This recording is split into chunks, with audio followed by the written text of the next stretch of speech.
Gather round, children, and Granny will tell you a story. Warm yourself by the fire before we travel together to the US Appalachian Mountains to sift through the ashes of a mystery. A mystery of fire, a family, and the 5 Sodder children who vanished into smoke. It began on Christmas Eve, 1945. George and Jenny Sodder, immigrants from Italy, had built a life in Fayetteville. Together, they had 10 children, a thriving coal-hauling business, and a home on a hillside. But as they drew the curtains and hushed children to sleep with promises of Father Christmas, shadows lurked. George, born Giorgio Soddu in Sardinia, was loud, proud, and unafraid to share his political opinions. He was especially loud about Mussolini's fascist regime, but Mussolini's propaganda had heavily influenced the Italian immigrant population of the United States, and he was hailed by many as a hero. George's criticism of the brutal dictator drew eyes, dark eyes. When George refused to buy a life insurance policy from a man named Rosser Long, the irate salesman cursed the family. "Your goddamn house is going up in smoke, and your children are going to be destroyed. You're going to pay for the dirty remarks you've been making about Mussolini." Around the same time, a stranger came knocking, looking for work. He pointed to 2 fuse boxes on the side of the Sodders' home, casually remarking, "This is going to cause a fire someday." George and Jenny both found this strange. The house had recently been rewired and checked by the local power company. Why would a man looking for work with a trucking company be interested in the fuse boxes of a family home? Stranger still was a lone man seen in a car parked for several days beside Highway 21, staring intently at the Sodder children as they made their way home from school. And late that fateful Christmas Eve, a wrong number call, a woman's laugh, clinking glasses in the background, a click. The fuse was lit. As Jenny put the phone down and crept back to bed, she noticed the front door unlocked.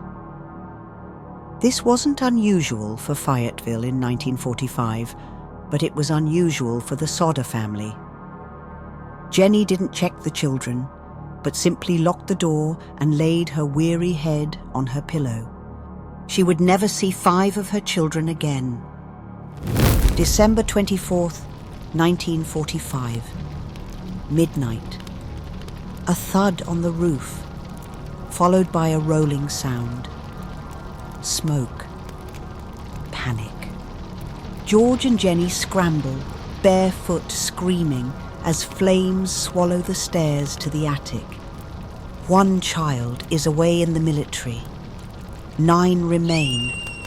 4 children escape. 5 are trapped upstairs in 2 bedrooms at each end of a corridor. Jenny desperately tries to phone the fire brigade, but the phone no longer works. She stumbles into the night to use a neighbor's phone, while George frantically tries to reach the upper level of the house. The inside is boiling with flames, the stairs consumed by the hungry beast. He runs outside to scale the outside wall. Chillingly, the ladder isn't in its usual place, and would later be found hurled down an embankment 23 meters away. He sprints to his trucks, planning to drive one of them closer to the house as a makeshift ladder, but discovers neither of them will start. Both trucks were in perfect working condition the day before. Finally, he scrabbles his way up the side of the house and smashes a window with his bare hand, but it is too late. The fire has taken the entire house in its deadly maw, chewing and roaring with terrifying eagerness. George falls back, not noticing the blood coursing down his arm, nor the rough rasp of his voice, broken from screaming his children's names. It took 7 long hours for a fire truck to arrive. In those days, the fire department was a ragtag group of mostly untrained volunteers. The healthy young men of Fayetteville were gone, fighting and dying in the Second World War. Those who were left had to phone each other one by one if an emergency call came in.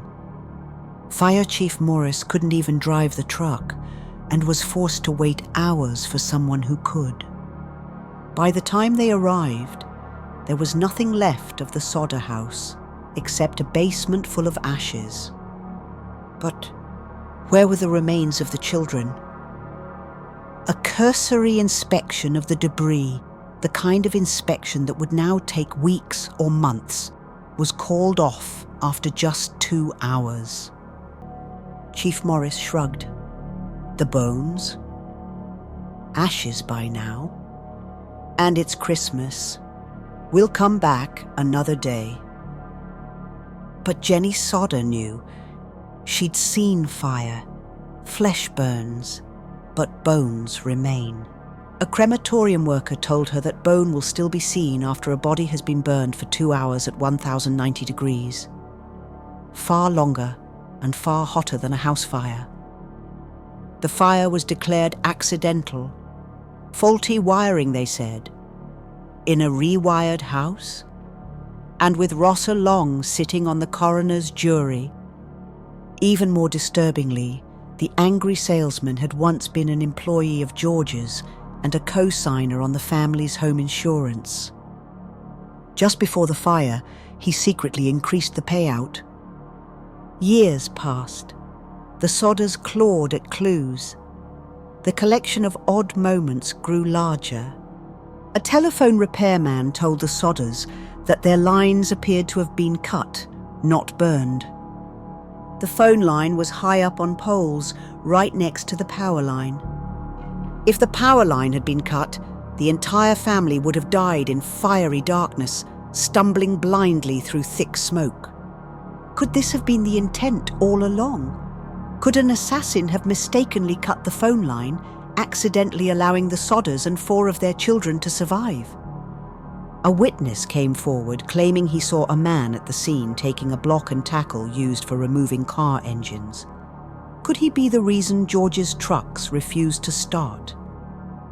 One day, while the family was visiting the site, Sylvia Sodder found a hard rubber object in the yard. Jenny recalled hearing the hard thud on the roof, the rolling sound. George recognized it as a napalm pineapple bomb of the type used in warfare. And whispers of a bus driver who saw balls of fire hurled at the house. Of the neighbor who saw one of the Sodder children looking out of the window of a car driving away from the fire. Of a diner waitress who swore she served the children pancakes at dawn, with strangers who sharply told her to go away, in Italian. Then, 1967, a letter, no return address.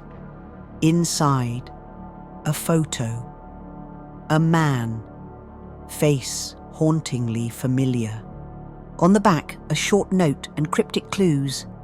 Louis Sodder, I love Brother Frankie. Was it him, or a cruel joke? For the rest of his days, George chased shadows across the country, Texas, Florida, New York. But answers? Gone, like his children. The Sodders built a garden where their home once stood. A memorial or a beacon. Jenny wore black until her death. George died still whispering, they're out there. But their hope crumbled into ashes. 5 children, a fire without remains, a family watched by sly enemies. Did they burn? Or were they stolen? In Fayetteville, they say on Christmas Eve, you can still hear 5 voices in the wind, calling for home, waiting for a Christmas morning that will never come. Sleep well and check your window.